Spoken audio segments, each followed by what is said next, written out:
Então, a partir de hoje, nós vamos ter 4 cultos neste tema, que é mais que vencedores.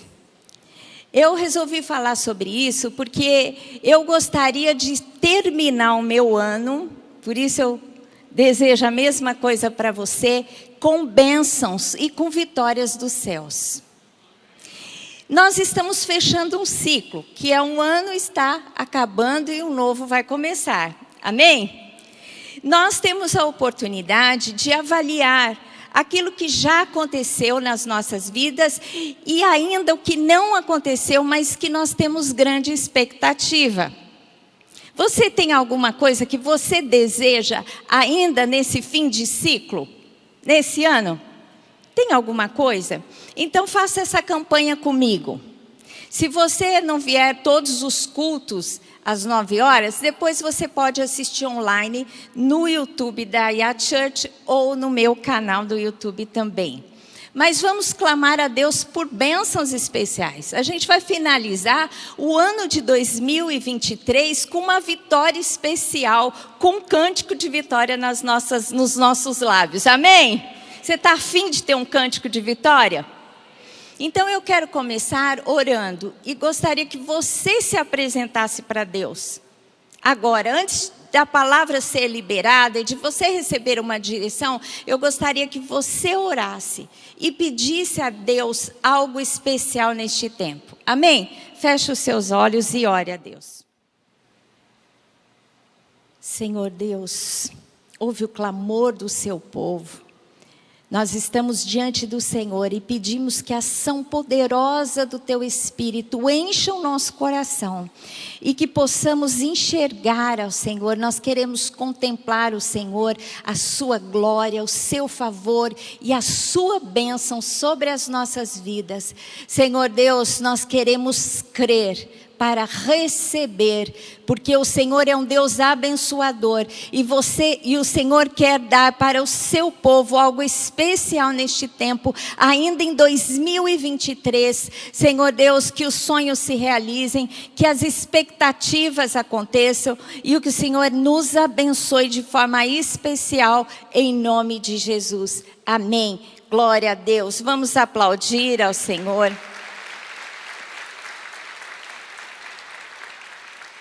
Esse texto, Romanos 8:37, que diz assim: em todas as coisas, porém somos mais que vencedores por meio daquele que nos amou.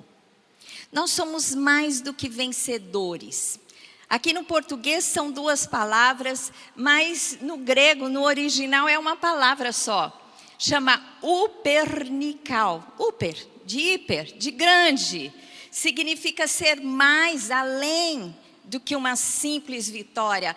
Nós temos uma vitória inigualável. Deus quer que você tenha uma vitória inigualável. Você recebe? Amém. Para isso, nós vamos analisar, neste domingo, que eu quero falar sobre vitórias pessoais, de maneira genérica. Algo que você deseja de Deus, que você quer alcançar a vitória. E eu quero analisar com você 2 aspectos muito importantes para que nós tenhamos acesso, para que nós possamos tomar posse da vitória que o Senhor nos concede. Amém? Lá em Provérbios 3, 5 e 6, diz assim, e esse é o texto que será a base do nosso ensinamento hoje, que diz assim: confia no Senhor de todo o teu coração e não te estribes no teu próprio entendimento. Reconhece-o em todos os teus caminhos e ele endireitará as tuas veredas. Esse texto fala de 2 coisas principais. De coração. Então a palavra nos diz e nos desafia: confie no Senhor de todo o teu coração. E não te estribes, ou seja, não coloque toda a sua confiança no seu próprio entendimento. Então diga comigo, o primeiro aspecto é o aspecto do coração. Diga coração. Em segundo lugar, o texto diz: reconhece-o, ou seja, reconhece a Deus em todos os teus caminhos, e Ele endireitará as tuas veredas. Aqui a palavra nos ensina sobre caminho. Então, nós temos que reconhecer a Deus, nós temos que identificar a presença e a ação de Deus no nosso caminho. Reconhece a Deus no seu caminho e Ele vai endireitar as tuas veredas. Ele vai traçar a sua vereda. Uma vereda de bênção, de paz, de segurança, que vai te levar a um bom fim. Amém?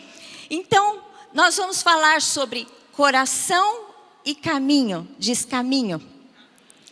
É fácil você decorar. Os dois começam com C. Coração e caminho. Para que nós tenhamos vitórias pessoais, nós temos que avaliar o que está no nosso coração e como trilharemos o nosso caminho.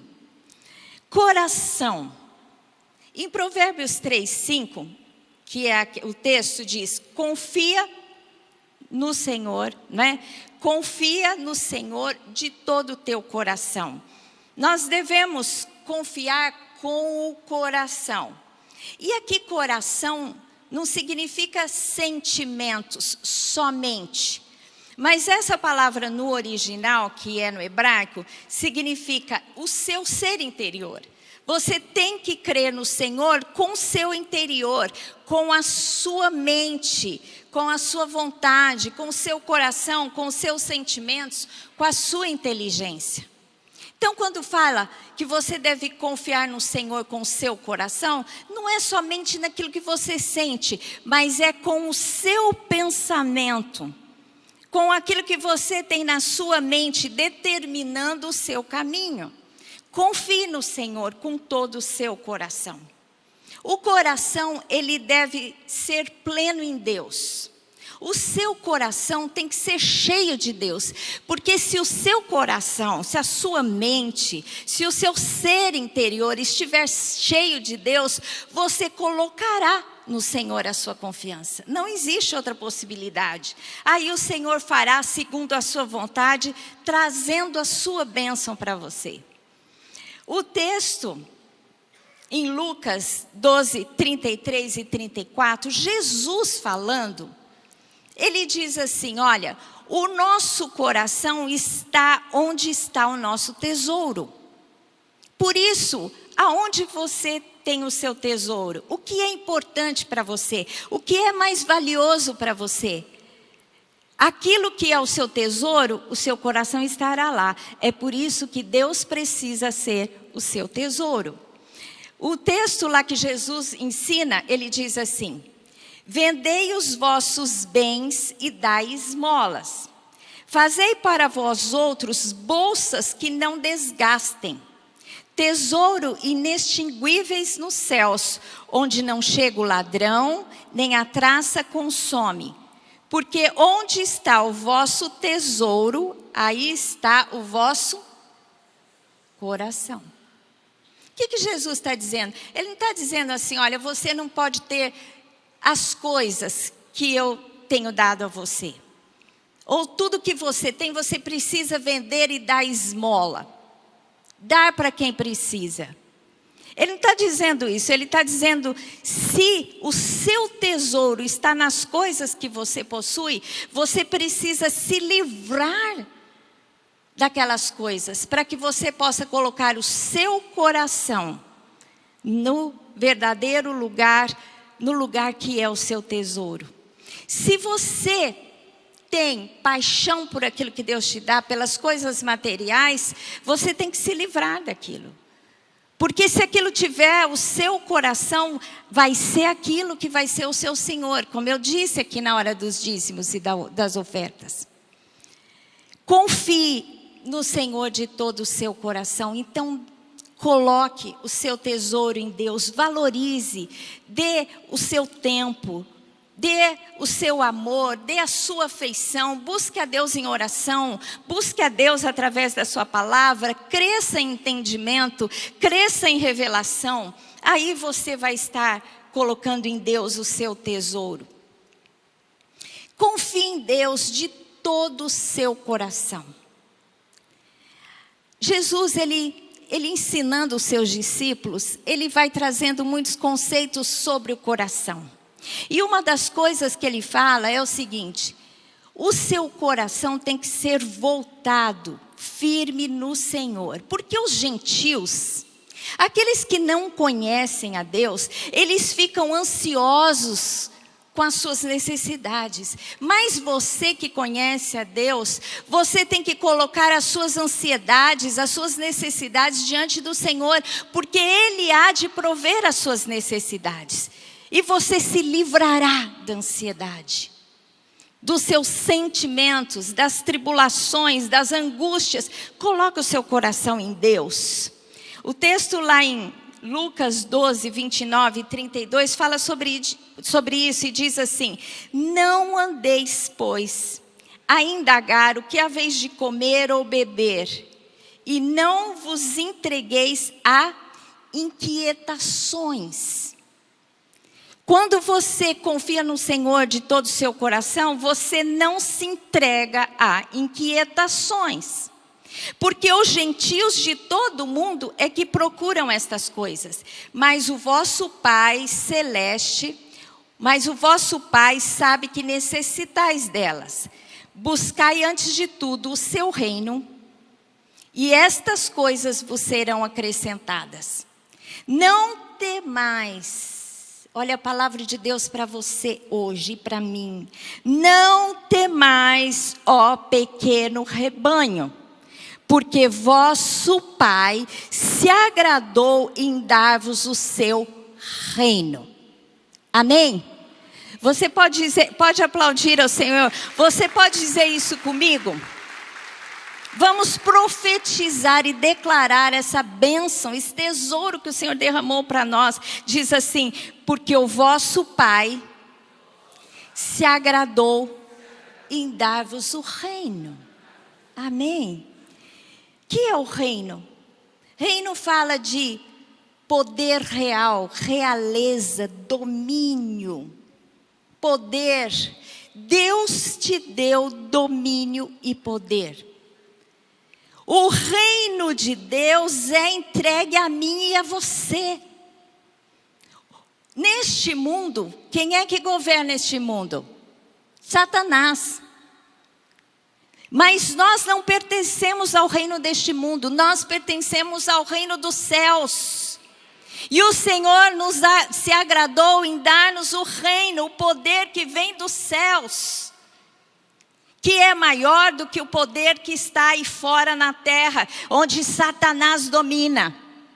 É por isso que eu e você temos poder para destruir em nome de Jesus as obras do inferno. Amém? Ele deu poder para nós. Quando ele foi falar com seus discípulos, Jesus disse assim: olha, vocês terão poder. Se vocês se reunirem, concordarem acerca de algo, isso será feito. Porque o nosso Pai nos céus vai dizer amém. Deus nos deu poder. O reino do Senhor veio até nós. Em 1 Coríntios 4, 20 diz assim: porque o reino de Deus não consiste em palavras, mas em poder.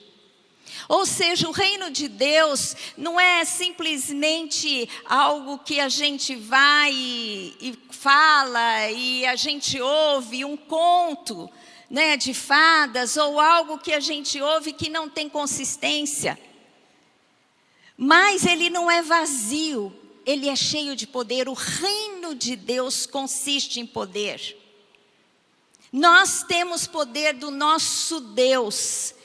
Por isso nós temos que confiar em Deus com todo o nosso coração, porque o Senhor é aquele que supre todas as nossas necessidades. Ame ao Senhor de todo o seu coração. Confie no Senhor com todo o seu coração. Jesus, quando foi indagado a respeito do principal mandamento, porque aquele povo era muito religioso, eles queriam cumprir mandamentos. Qual é a regra? A regra é essa, então vou cumprir a regra. Então Jesus, qual é a principal regra? Qual é o principal mandamento? Jesus disse que o principal mandamento era. Respondeu Jesus, o principal é: ouve, ó Israel, o Senhor vosso Deus é o único Senhor. Amarás, pois, o Senhor teu Deus de todo o teu coração. Fala de sentimentos, mas de mente, de toda a sua alma, fala do seu ser interior, de todo o seu entendimento e de toda a sua força. Ou seja, você deve amar a Deus acima de todas as coisas, com todo o seu ser. A gente, quando vai para Israel, diante do muro, né, das lamentações, aquele povo tão cheio de religião, de devoção, é uma coisa impressionante. Toca no coração da gente, como aquele povo tem devoção, eles ficam ali recitando a Torá, recitando a lei e balançando, fazendo assim, expressando no seu físico aquilo que Deus, né, porque esse mandamento está na Torá e Jesus só replicou que esse é o grande mandamento. Então eles dizem assim: nós te amamos, Yahvé, de todo o nosso ser, de toda a nossa força. Por isso a intensidade do nosso amor tem que ser essa, tem que passar pelo espírito, pela alma e pelo nosso corpo. A gente tem que expressar aquilo que vai no nosso coração.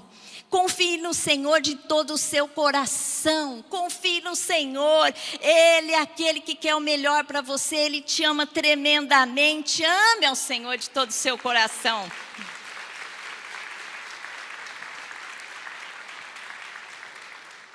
Em Efésios 3,19 diz assim: e conhecer o amor de Cristo. Nós devemos conhecer o amor de Cristo, que excede todo entendimento, para que sejais tomados de toda a plenitude de Deus. Aqui eu disse que o nosso coração tem que ser pleno em Deus. Nós teremos a plenitude de Deus em nós, e Deus será pleno em nós, quando nós entendemos o amor de Deus e correspondermos a este amor. Você sabe que a grande necessidade do ser humano é de amor, pois o nosso Deus nos ama profundamente e a gente tem que aprender a receber e a discernir o amor de Deus para as nossas vidas. Amém? Eu quero dar 2 exemplos, um jovem rico e o outro Zaqueu. Um que foi pleno de Deus, que devotou o seu coração a Deus, e o outro fez uma outra escolha. Um dia um jovem apareceu diante de Jesus e disse assim: Senhor, o que eu tenho que fazer para herdar a vida eterna? Jesus disse assim: cumpre os mandamentos. E o jovem respondeu: mas eu tenho feito isso desde a minha infância, desde a minha juventude. Aí Jesus disse para ele: vai, vende tudo que tens e me segue. Aqui Jesus não estava fazendo uma apologia à pobreza, nem estava sendo contra a riqueza. Aqui Jesus estava confrontando o tesouro que havia no coração daquele jovem. E Jesus estava dizendo: você tem que largar esse tesouro e fazer de mim o seu tesouro. E o jovem saiu triste, porque não quis largar aquele tesouro. Mas teve um outro homem, Zaqueu, que era o maioral dos publicanos. Ele era cobrador de impostos, muito importante. Ele era um homem rico. Zaqueu, um dia ouviu falar de Jesus, e Jesus estava passando e ele subiu numa árvore, num sicômoro, porque ele era baixo e não conseguia ver Jesus através da multidão. Ele subiu lá e Jesus enxergou a Zaqueu. E Jesus disse: desce, que eu vou hoje ficar na sua casa. E aquele homem recebeu a Jesus não só na sua casa, mas no seu coração. E ele disse assim para Jesus: eu vou vender metade dos meus bens. E se eu tenho defraudado alguém, cobrando imposto indevido, eu vou restituir 4 vezes. Um teve o seu tesouro no dinheiro e não entregou o seu coração para Jesus, mas Zaqueu entregou o seu coração para Jesus. Então temos que confiar no Senhor com todo o nosso coração. O coração deve ser orientado por Deus. O nosso coração deve ter a direção de Deus. Ele tem que encher a nossa mente, o nosso ser interior. Em Provérbios 4:23 diz assim: sobre tudo que deve guardar, guarda o teu coração, porque dele procede as fontes da vida. É o seu coração, são os seus desejos que vai te levar a um bom caminho ou a um mau caminho. Então tome cuidado com o que há no seu coração, porque aquilo que está no seu coração vai determinar a sua ação. Em Filipenses 4:8, a palavra nos ensina onde deve estar o nosso coração, a nossa mente, os nossos pensamentos. E diz assim: finalmente, irmãos, tudo que é verdadeiro, porque Jesus é verdade. Tudo que é respeitável, ou seja, onde há honra, onde há dignidade. Tudo que é justo, onde há justiça e não injustiça. Tudo que é puro e não contaminado e não imoral. Tudo que é amável, tudo que é gentil, tudo que é longe da agressão e da violência. Tudo que é de boa fama, que é bem falado, que é bem conceituado. Se há alguma virtude nisto e se há algum louvor existe, seja isso que ocupe o seu pensamento. Amém? É uma lista de coisas boas, isso que deve ocupar o seu pensamento. Você tem que ter bons pensamentos, pensamentos positivos. A gente sabe que a autossugestão é uma coisa muito importante.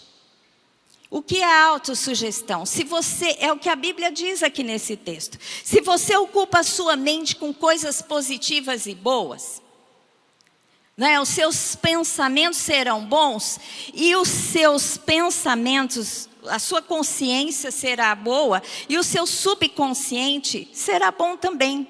É por isso que a gente sempre tem que ter uma palavra amigável, uma palavra de bênção, uma palavra positiva, não ficar declarando coisa ruim. Porque você tem o seu consciente, mas o seu subconsciente vai estar se enchendo daquilo que passa pelo seu consciente.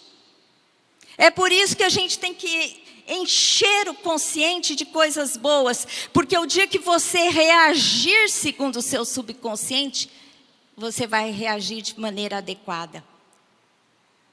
A autossugestão é uma ferramenta para a gente armazenar pensamentos positivos que vão ajudar você na aquisição do sucesso que você deseja.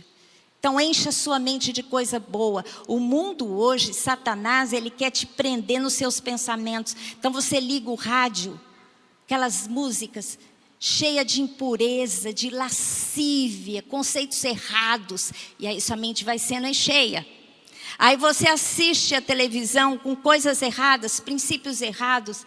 E aí você vai enchendo a sua mente com lixo, o seu subconsciente com lixo. Aí você não, quando precisar confiar em Deus, não vai confiar em Deus. Agora, se você encher a sua mente com coisa boa, quando você precisar, você vai confiar em Deus. Amém? Eu tenho um pensamento recorrente que me ajuda muito. Eu quero dar uma dica para você, que é sobre o que eu falei. Tem uma coisa que eu marco a minha vida. Eu acho que é um lema que eu me baseio sempre, que é o amor de Deus.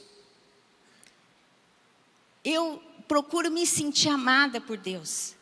Eu procuro entender o amor de Deus por minha vida. Porque se você conhece o amor de Deus, você é capaz de amar a Deus. E a palavra de Deus diz que Deus derrama do seu amor no nosso coração. É Ele que faz toda a obra. Ele derrama do seu amor no nosso coração através do Espírito Santo. Então sinta-se amado de Deus. Amém? Diga assim: eu sou amado de Deus. Confie no Senhor, entregue o seu coração a Deus. Aí você vai descansar o seu coração em Deus. Você vai dizer: Deus me ama. E se eu estou passando por isso, alguma coisa vai sair de bom disso, né? Porque a palavra de Deus diz que todas as coisas cooperam para o meu bem, o fim será bom, Deus vai fazer algo extraordinário na minha vida. Descanse em Deus, não ande ansioso, como diz em Efésios 4, 6, 7. Não ande ansioso por coisa alguma, mas se apresente a Deus com orações, com súplicas. E o seu coração será guardado em Deus, sinta o amor de Deus, se aproxime de Deus e diz: Senhor, eu estou passando por isso. Eu estou passando por aquilo. Senhor, visita o meu coração. E aí você vai sair livre, sem ansiedade. Entrega o teu coração. Eu sei que Deus pode e quer resolver o meu problema e o seu também. Amém? Então confie no Senhor de todo o seu coração. Olha para a pessoa do seu lado, bem nos olhos dela e diz: confie no Senhor com todo o teu coração.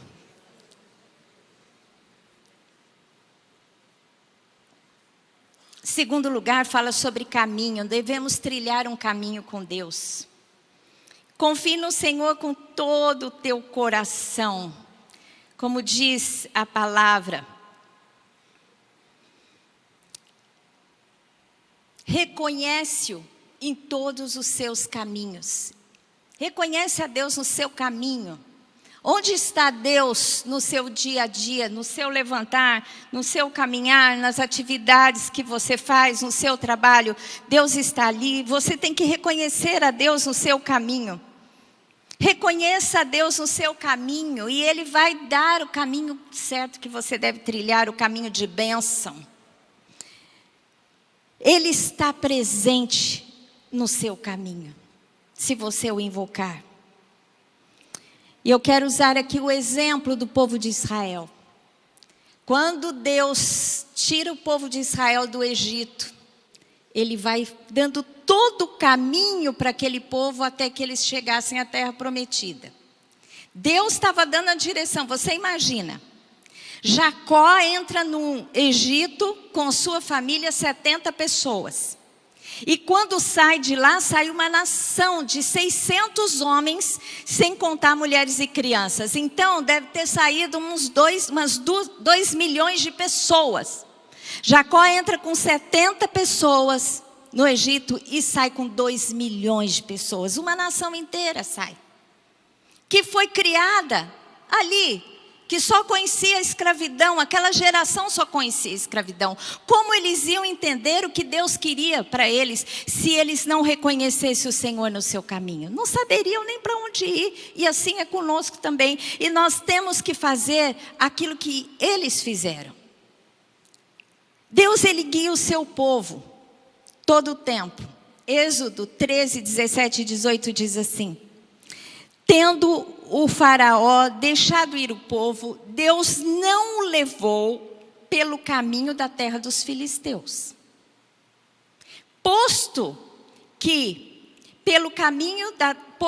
mais perto, pois disse: para que porventura o povo não se arrependa vendo a guerra e torne ao Egito.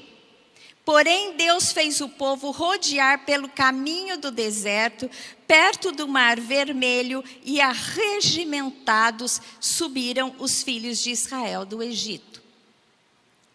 Em outras palavras, Deus não levou o povo de Israel pela terra dos filisteus, embora fosse um trajeto mais curto. Porque Ele falou assim: se eles passarem por lá, eles vão ter que enfrentar a guerra. E eles não estão acostumados, então eu vou levar por um outro caminho para que eles não desistam e queiram voltar para o Egito. E assim é conosco também. Às vezes a gente acha que um caminho é melhor, mas Deus fala: não, não é bem esse não, vai um caminho mais longo. Porque aquele caminho mais curto você não está preparado para ele. É isso que é reconhecer o Senhor. Deixe Deus traçar o seu caminho. E Ele continua dizendo que o Senhor era com eles todo o tempo. E o Senhor mostrava o caminho através da sua nuvem de dia e uma coluna de fogo de noite.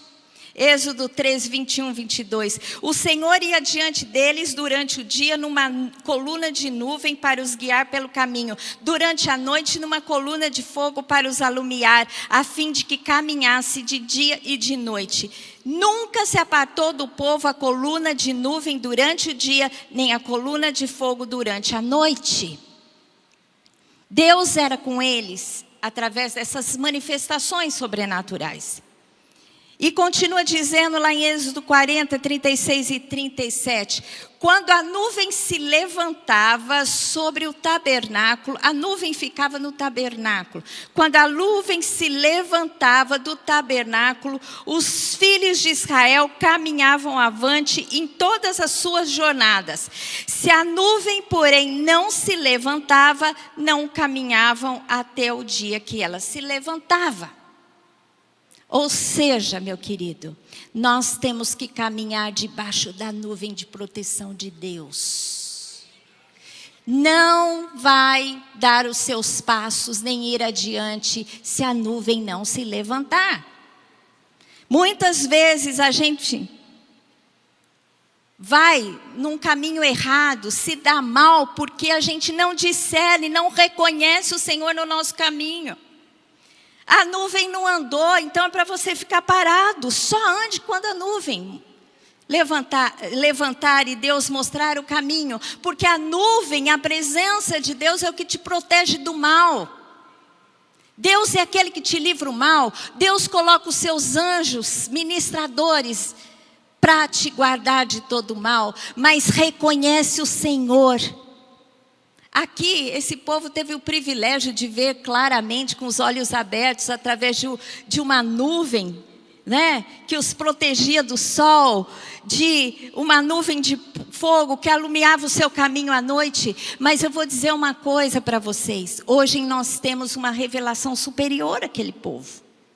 Porque aquele povo precisava ver para crer. Hoje a gente tem o Espírito Santo e a paz que vem no Espírito Santo e que nos traz a convicção que Deus está ou não está naquele caminho. Amém? Olha como a dinâmica é essa. O coração tem que estar em Deus. Os sentimentos, os pensamentos, Deus... Você está cheio de Deus. O Espírito vai te mostrar o que você deve fazer. E quando não é algo que vem de Deus, Ele vai tirar a paz do seu coração. Agora tem muita gente que é dominado por suas vontades e sua carne. Aí sente bem em fazer coisa errada. Por quê? Porque não está cheio de Deus, não entende o propósito de Deus. Não tem os seus pensamentos alinhados com os princípios. E o seu subconsciente não tem a orientação do Espírito Santo. Deixe Deus dirigir o seu caminho. Reconhece-o no seu caminho. Deixa Deus dirigir. E Deus fala, gente. Deus fala conosco de maneira audível, tão firme. Deus levanta pessoas para te ajudar. Deus tem a palavra, tem os líderes espirituais sobre a sua vida. Olha, em Isaías 30, 21 diz assim: quando te desviares para a direita e te desviares para a esquerda, os teus ouvidos ouvirão atrás de ti uma palavra dizendo: este é o caminho, andai por ele. O caminho de Deus, ande pelo caminho de Deus. O caminho de Deus é Jesus. Ande com Jesus, entregue sua vida a Ele. Entenda o que Ele tem para você. Ele pagou um alto preço na cruz para que você tivesse vida e vida em abundância. Esse é o caminho que você tem que trilhar. Um caminho de bênção, um caminho de abundância. Jesus, em Isaías 35, 8, fala sobre esse caminho e diz assim: e ali haverá bom caminho, caminho que se chamará o caminho santo, é Jesus. O imundo não passará por ele, pois será somente para o seu povo. Quem quer que por ele caminhe não errará, nem mesmo louco. Ou seja, Jesus, o santo caminho é o caminho seguro. Jesus, ele disse: eu sou o caminho, a verdade e a vida. Se estamos em Jesus, se estamos trilhando o caminho certo. Amém? Entre nesse caminho. A palavra de Deus é o caminho. Quando você lê a Bíblia, quando você estuda a palavra de Deus, você tem a direção de Deus e Deus vai dizer, é assim que você tem que fazer. No Salmo 119 é um salmo que fala só da palavra de Deus, salmo mais longo, glorificando a Deus e a sua palavra. Diz assim: lâmpada para os meus pés é a tua palavra e luz para os meus caminhos. Você não vai andar no escuro, não. Se você buscar o Senhor através da sua palavra, ela vai iluminar o seu caminho. Você vai saber os próximos passos que você tem que dar. Lâmpada para os pés é a palavra. Salmo 119, 33, e diz assim: ensina-me, Senhor, o caminho dos teus decretos, e os seguirei até o fim. Ou seja, a palavra de Deus, ela vai te dando o norte do seu caminho. Dá-me entendimento e guardarei a tua lei, de todo o coração a cumprirei. Guia-me pela vereda dos teus mandamentos, pois nela me comprazo. Conheça a Deus, conheça a sua palavra. O mundo, ele põe uma coisa horrível na nossa mente, que é a palavra de Deus, a sua lei, os seus decretos vão limitar você, vão tirar a sua alegria, vão tirar o seu prazer. Você tem que se entregar à carne, porque a carne é que vai te dar prazer. A carne vai te dar prazer, momentâneo, mas o fim dela é a morte. Mas a palavra de Deus vai te dar prazer, e o fim dela é um bom fim, é vida eterna e bênção do sal dos céus. Então vale a pena seguir a palavra de Deus. Se a palavra de Deus disser algo acerca de algum aspecto da sua vida, siga a palavra. Não é? Às vezes a gente entra em situações de relacionamentos, marido e mulher, pais e filhos, amigos, entram em briga, em confusão. Como se guiar? Leia a palavra, o que a palavra de Deus diz, o que é que Deus espera de você, e faça exatamente aquilo que Deus espera de você. E você será bem-sucedido em tudo que você fizer. Deus quer nos dar a vitória, vitória plena neste tempo. O Espírito Santo, como eu disse, Jesus é o caminho, a palavra é o caminho e o Espírito Santo mostra o caminho. Quando você lê Atos é um livro que fala dos Atos dos Apóstolos. Que, na minha opinião, esses Atos são Atos do Espírito Santo. Quando você lê o livro de Atos, o Espírito Santo está ali dando toda a direção para os apóstolos, para Paulo.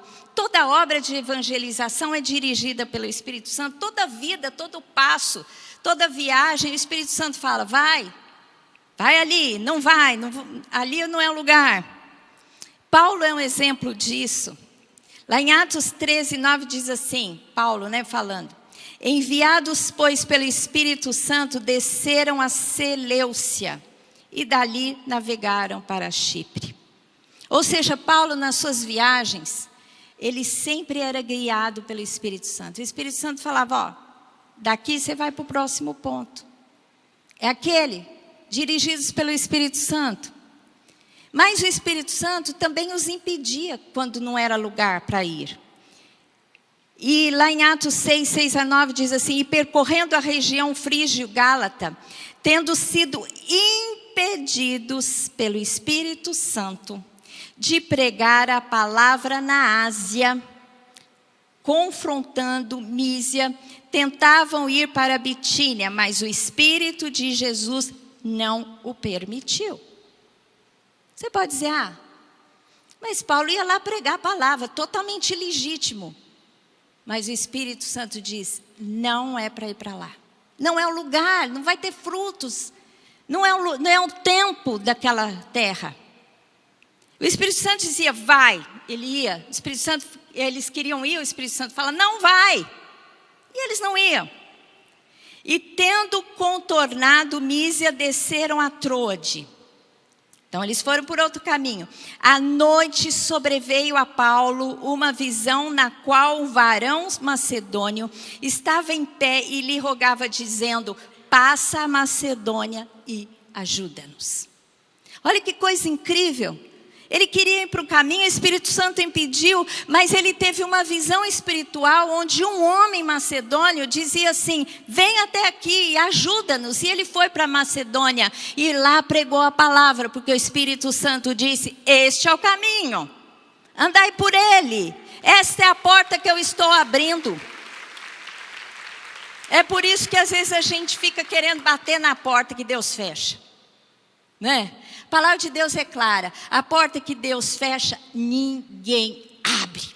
E dê graças a Deus que Deus fecha algumas portas na tua vida, que é Ele dizendo: este não é o caminho, é zelo pela sua vida. Amém? Porque lá no fim será ruim para você. Mas as portas que Deus abre, ninguém fecha. Pode Satanás se levantar, os seus demônios, os seus enviados, aquilo que Deus tem para você, a bênção que Deus tem para você, ninguém impede. Amém? Glória a Deus. A única coisa que impede a sua bênção é você mesmo. E não Deus, porque Deus, Ele quer te abençoar. E demônio não tem poder para impedir a bênção de Deus na sua vida. A única pessoa que impede é você. Através da incredulidade e desobediência. Mas se você seguir essa palavra que o texto diz, que você tem que confiar no Senhor de todo o seu coração. E não te estribes no teu próprio entendimento. É coração e caminho. Reconhece o Senhor no teu caminho. E Ele endireitará as tuas veredas. E você vai ter bênçãos e paz do alto céus na sua vida, neste tempo, hoje, segundo a vontade de Deus para você. Amém? Glória a Deus. Vamos aplaudir ao Senhor.